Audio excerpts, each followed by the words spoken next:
بسم اللہ الرحمن الرحیم۔ السلام علیکم،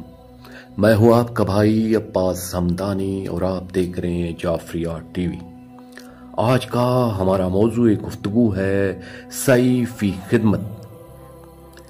دوستو، یہ مقام نصرت سے بھی اونچا ہے کہ مالک حقیقی شہنشاہ معظم امام زمانہ اجر اللہ فرج شریف کی خدمت کے لیے کوشش کرے۔ عارف سید محمد تقی موسوی فرماتے ہیں کہ خدمت نصرت سے افضل ہے۔ مثلا ایک آدمی بادشاہ کی فوج میں شامل ہو کر لڑتا ہے اور ایک اس کا ذاتی باڈی گارڈ ہے، تو ان دونوں میں یہی فرق ہے کہ ایک ناصر ہے اور ایک خادم ہے، اور خادم کا درجہ اونچا ہے۔ اور اس طرح سے بھی دیکھ لیں، ایک شہنشاہ وقت ایک تقریب میں معززین کو بلاتا ہے، وہاں بعض ایسے لوگ ہوتے ہیں کہ جنہیں عالی شان کمروں میں کھانا وغیرہ پہنچا دیا جاتا ہے، اور کچھ ایسے ہوتے ہیں کہ جنہیں پیار سے بلا کر کہا جاتا ہے، بیٹے مہمانوں کا خیال رکھو، انہیں کھانا وقت پر ملے، تمہارا کھانا نہ بچے تو کوئی بات نہیں، مہمانوں کا خیال رکھو۔ اب ان دونوں میں یہ فرق ہے کہ پہلا طبقہ اپنا نہیں ہے، اگرچہ محترم ہے، لیکن ان کے ساتھ اپنائیت نہیں ہے، اور دوسرا طبقہ وہ ہے جو حاکم وقت کی نیابت پر فائز ہے، یعنی جو کام بادشاہ نے کرنا تھا وہ وہی کر رہے ہیں، کھانا دے رہے ہیں، خدمت کر رہے ہیں، فرائض میزبانی ادا کر رہے ہیں، اس لیے ان کا ہر فعل بادشاہ کی طرف منسوب ہوتا ہے کہ فلاں شخص کو بادشاہ نے کھانا کھلایا ہے، بڑی شان سے محل میں کمرہ دیا ہے، حالانکہ یہ کام خدام کرتے ہیں۔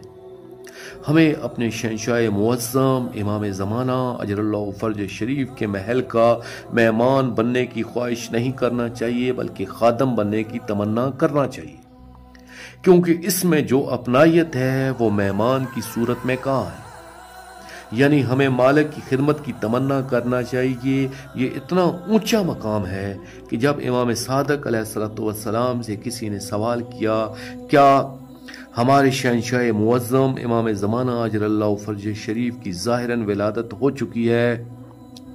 فرمایا نہیں، اگر ہم ان کے زمانہ کو پا لیتے تو پوری زندگی ان کی خدمت کرنا پسند کرتے، حالانکہ ان کا نور ایک ہے، رشتے کے لحاظ سے جدا اعلیٰ ہیں، جد اعلیٰ ہیں، مگر فرما رہے ہیں کہ ہم ضرور ان کی خدمت ہی کرتے رہتے۔ دراصل یہ ہمیں درس دینا تھا کہ ان کی خدمت کرنے والوں کا مقام کیا ہے۔ دوستو، آخر میں شکریہ ادا کروں گا اپنے مرشد کریم سید محمد جعفر الزمان نقوی البخاری سرکار دامث اللہ تعالیٰ کا۔ یہ مضمون میں نے ان کی کتاب طریق المنتظرین سے پیش کیا ہے، اور آخر میں اپنے پاک شہنشاہ کی بارگاہ میں التجا کریں گے، الجل یا سلطان المنصور اجر اللہ تعالی فرجک و صلوات اللہ علیکہ، یا ربا محمد و آل محمد صلی اللہ محمد و آل محمد وعجل فرج آل محمد صلی اللہ علیہ وآلہ وسلم۔